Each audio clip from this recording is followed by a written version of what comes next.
Ever felt that thrill of discovery when a beloved story gets a fresh twist that makes you question everything you thought you knew? That's exactly what happens with Emperor Cleon in Apple TV's Foundation, a character who's become a cornerstone of the show's success, and it's sparking debates faster than a hyperspace jump. But here's where it gets controversial. This iconic figure is largely an invention of the TV series, diverging sharply from Isaac Asimov's original novels. Stick around, because we're about to unpack how this cloned dynasty reshapes the epic saga, and you might just find yourself torn between loyalty to the books and the show's bold innovations. Apple TV's Foundation has hit its stride with 3 seasons under its belt, and a 4th on the horizon. You can check out the latest on budget challenges here, www.slashfilm.com/1965550/foundation, Season 4 showrunner David Esquire budget issues. What started as a slow start, Season 1 got a modest 72% on Rotten Tomatoes, https://www.rottentomatoes.com/TV Foundation, has exploded into a hit, now boasting a stellar 91% score. It's like watching a rocket launch. The momentum is building, with plenty more narrative fuel for Season 4. Dive into the upcoming plot lines here. https://film.com/1967800 Foundation Season 4, Next Book, and potential expansions beyond. For newcomers to sci-fi, imagine a sprawling space opera where humanity's future hangs in the balance, told through intricate political intrigue and futuristic tech. At the heart of this rising appeal is the mesmerizing Emperor Cleon, depicted as a tripart entity in the show. Known as the Genetic Dynasty, this emperor isn't just one person. It's a cloned trio designed for seamless continuity. There's Brother Dawn, played by Cassian Bilton, the youthful apprentice emperor soaking up knowledge for the role. Then Brother Day, Lee Pace, the reigning emperor steering the faltering galactic empire through its darkest days. And don't forget Brother Dusk, Terrence Mann, the seasoned retiree who dispenses sage advice from the sidelines. To add even more drama, we meet Brother Darkness, also Terrence Mann, in the explosive Season 3 finale, who wipes out the dynasty, except for a resilient Brother Dawn recovering on New Terminus, and tries to eliminate Demerzel, Laura Byrne, the enigmatic advisor. Spoiler, she's not gone for good, as explained in this exclusive interview. https://film.com/1956628 Foundation-Season-3 Demerzel Death Explained Showrunner Exclusive Interview. Now here's the part most people miss. This entire clone setup is a complete fabrication for the TV adaptation. In Asimov's Foundation books, the emperors of the Galactic Empire barely register. They're peripheral at best, not the dynamic force we see on screen. Yet, in the series, they're woven into the fabric of the story in a way that captivates viewers, making the crumbling empire feel personal and alive. And this is the part most people miss. By inventing this clone concept, the show adds layers of depth that the books don't explore, turning a minor footnote into a major plot driver. Curious how the books handle Cleon differently?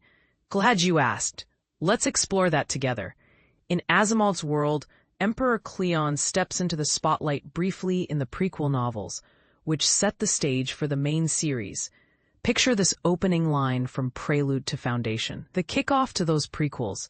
Suppressing a small yawn, Cleon said, "Demerzel, have you by any chance ever heard of a man named Hari Seldon?" This is our only real glimpse into the Emperor himself, and even then, it's fleeting. For beginners dipping into sci-fi, think of these prequels as backstory novels that flesh out the universe before the core Foundation tales begin. They introduce key players like the brilliant mathematician Hari Seldon and the shadowy Demerzel, who plays a bigger role in these books than Cleon ever does. In the books, we get a snapshot of Cleon I, the last emperor of the Entun dynasty. Born in 1198 GE, the same year as Seldon, some scholars speculate Seldon's birth date might have been tweaked to align with the emperors, perhaps to symbolize their intertwined fates. His reign, from 1210 GE onward, at just 22 years old, was surprisingly stable amid turbulent times, largely thanks to his chief of staff, Edo Demerzel, who operated behind the scenes, shrouded in secrecy, much like the show's Genetic Dynasty. Cleon serves as the main imperial contact for Selden, but beyond that, both he and Demerzel fade into the background for most of the main Foundation books. It's a subtle nod to power dynamics in a vast galaxy, where leaders can seem distant and impersonal. Easy to grasp for newcomers, as it mirrors real-world history where figures like ancient emperors often felt larger than life, yet elusive. But here's where it gets controversial. While the books portray Cleon as a one-off historical figure with a normal lifespan and minimal involvement, the TV show amps up his presence dramatically. And this is the part most people miss. By making him a clone, the series not only extends his role, but also creates emotional stakes that the novels lack. No spoilers here, but imagine the drama of watching an emperor die, only for another version to emerge. It's a clever way to handle time jumps in a story spanning centuries. So, how did this cloned Cleon come about in the adaptation? The cloning idea is the most glaring departure from the books, where Cleon I exists as a singular, mortal leader with a personal backstory. In the show, though, we have an unending line of identical clones, ready to be decanted. That's sci-fi lingo for being brought to life, instantly, to maintain the Empire's flawless image. For those new to cloning concepts, think of it like advanced 3D printing for humans. Each Cleon is a copy, programmed for continuity, avoiding the messiness of aging or death. Foundation co-creator David S. Goyer explained this choice in a 2021 Hollywood Reporter interview. https://www.hollywoodreporter.com/movie/movie-features/David S. Goyer interview 123498774.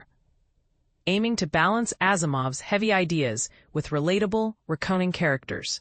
He said, "I figured out a way to have some of the characters extend their lifespans. About 6 characters will continue from season to season, from century to century. That way, it becomes a half-anthological, half-continuing story. In my view, those enduring characters likely include Hari Seldon, Jared Harris, Gul Dornick, Lula Bell, Demerzel, and the rotating Cleons, giving the show a cohesive thread across its vast timeline." While this strays from Asimov's originals, where Cleon's absence after death leaves a void, the cloning has brilliantly elevated his character. It provides viewers with a deeper insight into the Empire's decline, weaving in prequel hints seamlessly without info dumping. As someone who usually prefers books to adaptations, I have to say, this clone arc is a standout feature of the TV series, offering emotional depth and connection that the novel's fleeting mentions can't match. Kudos to Goyer for that innovation. It's a masterstroke that keeps the audience engaged through generations of storytelling. What do you think, though? Is reinventing Cleon as a clone dynasty a brilliant update that modernizes Asimov's vision, or does it betray the spirit of the books by prioritizing spectacle over the original's subtle elegance? Do you side with the show's dramatic flair, or do you miss the book's focus on grand ideas without personal drama? Share your thoughts in the comments. Do you prefer the TV Cleon, or are you Team Asimov all the way? And here's a controversial take. Maybe the show's changes highlight how sci-fi needs to evolve to stay relevant. Agree or disagree?